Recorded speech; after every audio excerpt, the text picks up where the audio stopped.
Hey, I just finished One Native Life by Richard Wagamese. I listened to the last essay of this collection of of autobiographical essays by Richard Wagamese, who died in, I believe, 2017.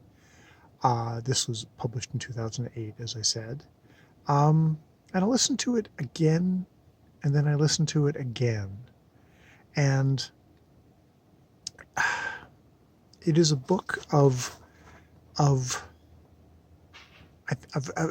a book of healing as much as it is a book of like a wisdom healing of spirituality, written in these short little essays, which very much remind me of sort of like of a newspaper man's written essays, except a newspaper man who is like a that much level higher of a writer, but still kind of that kind of structure of here's the story, and here is sort of a pithy one liner at the end of it, and they do kind of fall into that pattern. And some of them hit it better than others. Some of them, you know,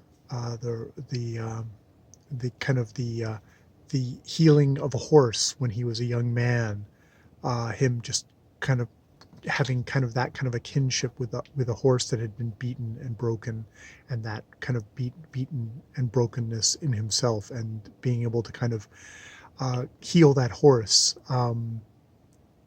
kind of is feels kind of emblematic to the healing that I get the sense that his writing has brought to himself, and has probably brought to a lot of other people.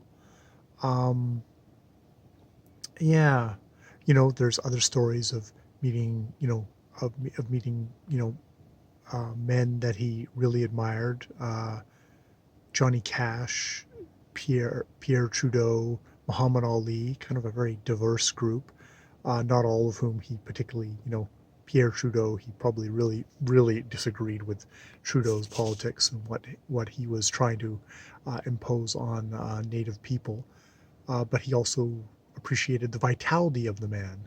And he makes a great stress of saying, like, he went through a period where he was very much super Indian, and he calls himself an Indian. Uh, and as a white guy, I would not. But he called himself, like, he was a super Indian. He just, like, everything was native stuff, and he didn't have time for anything else. And he felt like, to be a proper native person, he had to be angry all the time, and stuff like that. And um, he had a lot of encounters with elders who were very much, yeah, you don't need to kind of be performatively native. You don't need to, uh, you know, being angry is not a great place to live your entire life. It's like, look inside yourself and what's in there. And I mean, there's going to be anger in there, but there's also going to be a lot of joy and good humor.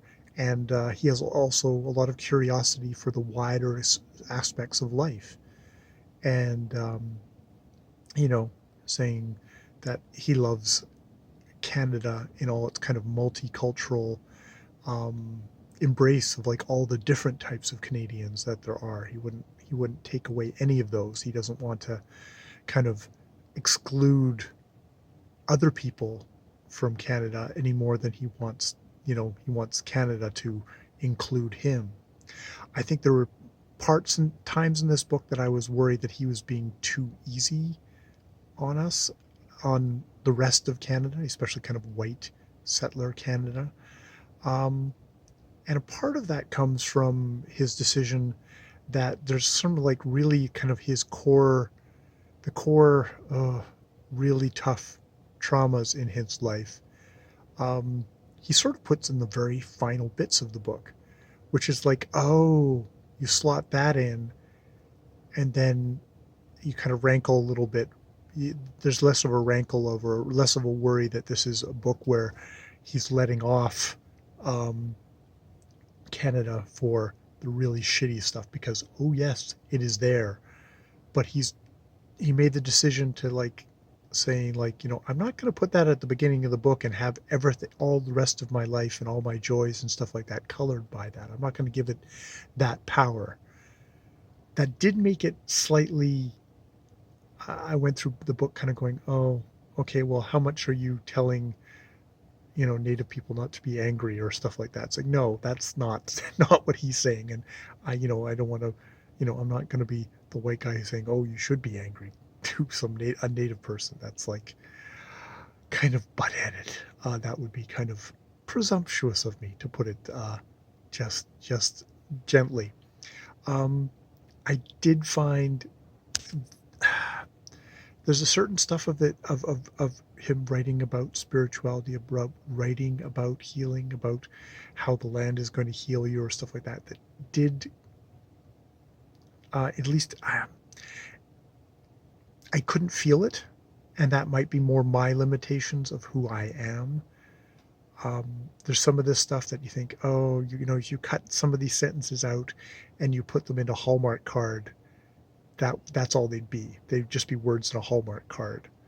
I don't. I wonder maybe if I read some of his fiction and stories, I would more feel the stories, whereas feel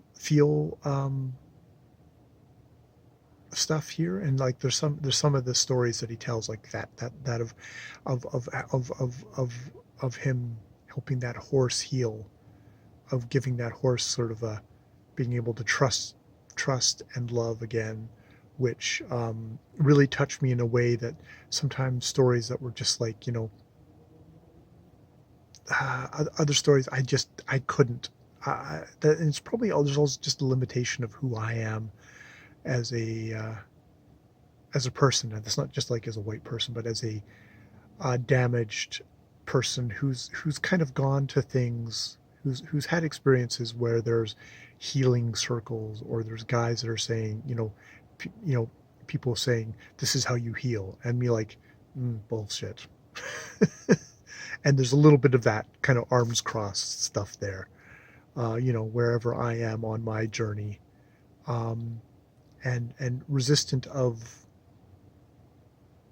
sometimes of people who want to tell me what they think is the way, and me going, well, that's not my way.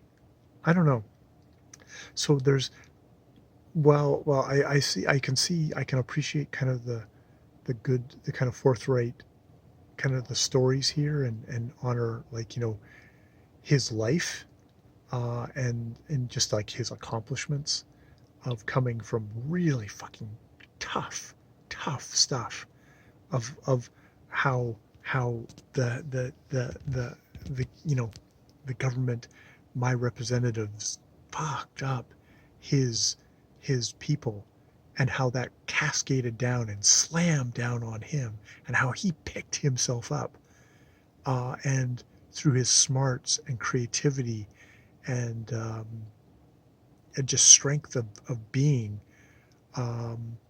was able to kind of assemble himself into a thing and to find his people again, and how the Ojibwe people and the other native people in this country have thrived, despite really fucking hard odds. Um, you know, so yeah, the book doesn't touch me as much as the wisdom in the book. I kind of I jostle against the bromides.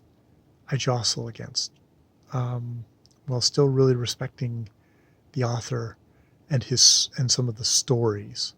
Not so much those little one-liners at the end, though. Uh, there's something a little maybe overcrafted about these stories, but I can still see kind of the beauty within. So that's my review of One Native Life by Richard Wagamese, for whatever that's freaking worth. All right, more videos later.